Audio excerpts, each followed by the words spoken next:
सभी को जय वाल्मीकि, जय भीम, जय श्री राम। साथियों, आज मंच पर मेरे साथ खड़े म्युनिसिपल सफाई कांग्रेस के हमारे अध्यक्ष जो है वो राजेश वाल्मीकि जी और चेयरमैन अमित करोतिया, सुदेश सूद जी पुराने साथी हैं और एक यंग टीम जो आपके साथ जुड़ी है गौरव के रूप में। मुझे लगता है कि ये जो है बहुत आगे लेकर जाएंगे इस यूनियन को। और सभी महामंत्री, प्रधान, उपाध्यक्ष और मेरे सामने उपस्थित सभी साथियों, मैं भारतीय जनता पार्टी का एक छोटा सा सिपाही हूँ जिसे पार्टी ने चुनाव में टिकट देके जो है जनता के काम के लिए लगाया और पार्टी समय समय पर जो भी जिम्मेदारी हम लोगों को देती है, हमारा काम होता है उस जिम्मेदारी को अच्छे से करना। और खासकर क्योंकि मैं पूर्वी दिल्ली का स्टैंडिंग कमेटी चेयरमैन था, उस समय से जो यूनियंस मेरे संपर्क में थी, चाहे मैं बीच में किसी भी पद पे रहा हूं, लेकिन उनसे संपर्क मेरा टूटा नहीं और लगातार उनकी समस्या, उनकी बातों को मैं चाहे विपक्ष में थी उस समय बीजेपी, तब भी हम उठाते रहे। और फिर आप सबकी मेहनत से और ईश्वर की कृपा से जो गलत निर्णय दिल्ली की जनता के द्वारा हो गया था वो दोबारा से ठीक हुआ। भारतीय जनता पार्टी दोबारा से जो दिल्ली नगर निगम की सत्ता में आई और आते जो एक लोकतंत्र होता है कि जिसमें चुने हुए प्रतिनिधि अलग अलग कमेटियों में बैठते हैं, जनता की बात सुनते हैं, अफसरों को टाइट करते हैं, उनसे काम करवाते हैं, वो काम शुरू हुआ। मेयर बने, डिप्टी मेयर बने, स्टैंडिंग कमेटी बनी, चेयरमैन बने, उसके बाद जोन की कमेटियां बनी और बाकी कमेटियां भी बनी। और मुझे सौभाग्य मिला कि आपके साथ जो पुराना मेरा संपर्क रहा, तो पार्टी ने मुझे डेंस कमेटी का चेयरमैन बनाया और आप सबकी जिम्मेदारी मुझे पार्टी ने सौंपी। और मेरा पहला काम था कि साफ सफाई की व्यवस्था तो देखनी है, लेकिन उस व्यवस्था को करने वाले जो हमारे कर्मचारी हैं, सबसे पहले उनके बारे में सोचने का और करने का मुझे मौका मिला। और आप सबको पता है कि जब तक आप सीधा नीचे के कर्मचारी से, जनता से नहीं जुड़ते, आप मुद्दों से रूबरू नहीं होते, तब तक आप काम उस हिसाब से नहीं कर पाते।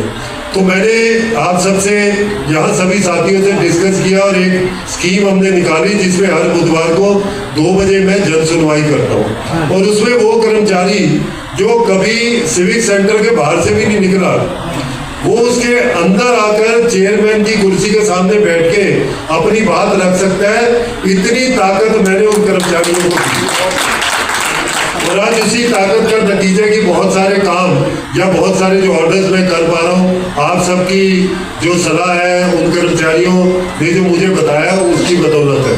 अब सभी चीज़ों को हमने, कोई भी ऐसा पहलू नहीं था कर्मचारी जिसे हमने छुआ ना हो, चाहे वो कच्चे से पक्का करने का था, चाहे करना मूलक का था, चाहे बोनस का था, चाहे कैशलेस मेडिकल फैसिलिटी थी, चाहे उनके एरियाज थे, चाहे उनकी भर्ती थी। हमने सभी मुद्दों को छुआ और सब पे कुछ ना कुछ काम किया और कुछ जगह हमें ज़्यादा सफलता मिली।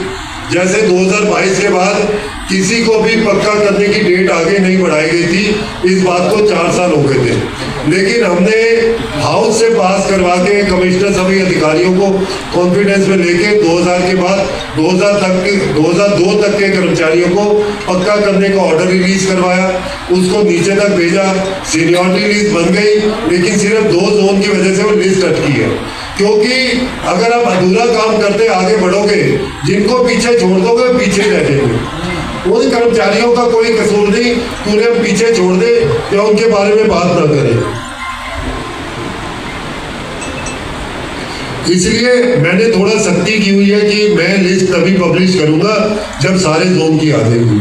ऐसे जो करना मूलक की 2010 से 2015 तक के हमने पास कर दिए, उनकी भी 2 जोन की लिस्ट रुकी हुई है, लेकिन अगले 1 हफ्ते के अंदर हमने जो है उन्हें नोटिस भेज दिया और डीसीज को अगले 1 हफ्ते के अंदर वो लिस्ट आएगी और पूरी लिस्ट हम पब्लिश करके और वेबसाइट पे भी डाल देंगे, जिससे आप अपने नाम उसमें चेक कर सके। अगर कोई भूल या त्रुटि होती है तो मेरे पास बुधवार को मिलने का आपके पास समय, उसको हम पूरा करेंगे। एक तो ये काम कर दिया।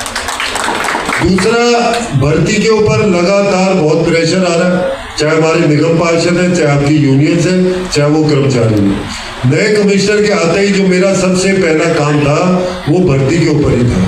मैंने कहा कि जो 62,000 सैंक्शन पोस्ट है उसमें तो लगातार जो रिटायर हो रहे हैं या जिनकी डेथ हो रही है उनकी जगह हम कच्चे कर्मचारियों को पक्के करके उनको पोस्टिंग दे रहे हैं। लेकिन जो एवजेदार थे, जो डेली जो सब्स्टिट्यूट थे, उनके काम नहीं हो पा रहे, उनकी भर्ती नहीं हो पा रही। आज वो जो पीछे की सेना जो हमें सपोर्ट करती थी वो कम होती जा रही है, तो उसका कोई तरीका निकाले। उसके ऊपर कमिश्नर से बात हुई है, मेयर साहब से बात हुई है, जल्दी एक बड़ी मीटिंग बुलाकर अधिकारियों के साथ इस पर बैठेंगे और इसका रास्ता निकालेंगे, क्योंकि कुछ कोर्ट के ऑर्डर्स हैं जिनमें हमें दिक्कत आ रही है, तो उसका रास्ता निकालेंगे। तो इसलिए नई भर्ती पे भी काम हमने सोचना, समझना और करना शुरू कर दिया है। कैशलेस मेडिकल की मैंने बोला, अमित जी मिले थे, राजेश जी ने भी बोला है, उसमें जो काम की स्पीड है वो बढ़ानी है और उसमें ज़्यादा से ज़्यादा हमारे कर्मचारी उस स्कीम में आकर उनको कार्ड मिल जाए, जिससे उन्हें मेडिकल फैसिलिटी मिलनी शुरू हो जाए। इसमें भी काम हमने तेज़ी से शुरू कर दिया और हर जोन के अंदर कैंप लगा के इस पर भी हम काम करेंगे। तो मेरा आपसे निवेदन है, आप अपना विश्वास हम पे बनाए रखें। समस्या बड़ी है या छोटी है उसको हमारे तक पहुंचाएं। कोई समस्या छोटी नहीं होती, हर समस्या बड़ी होती है। तो ये मत सोचे कि इसको बाद में बताएंगे, इसको कल बताएंगे। जब आपको लगे, मैं 2 बजे रोज बैठता हूँ, आपके लिए मेरे ऑफिस के दरवाजे हमेशा खुले हैं, कभी भी आके मुझसे मिल सकते हैं। तो ये एक आपस में संवाद का, आपस में विश्वास का जो रिश्ता है हमारा, इसको हम बनाए रखेंगे, इसको आगे बढ़ाएंगे। और जो निगम के हमारे कर्मचारी हैं, चाहे वो किसी भी पोजीशन पे है, किसी भी पोस्ट पे है, किसी भी स्थिति में है, वो हमारे भाई हैं। उनके साथ हम कंधे से कंधा मिला के उनके लिए काम भी कर रहे हैं और आगे भी करते रहेंगे। और आपका सहयोग चाहिए और वो भी आप अपना सहयोग और अपना विश्वास बना के रखें। बहुत बहुत धन्यवाद।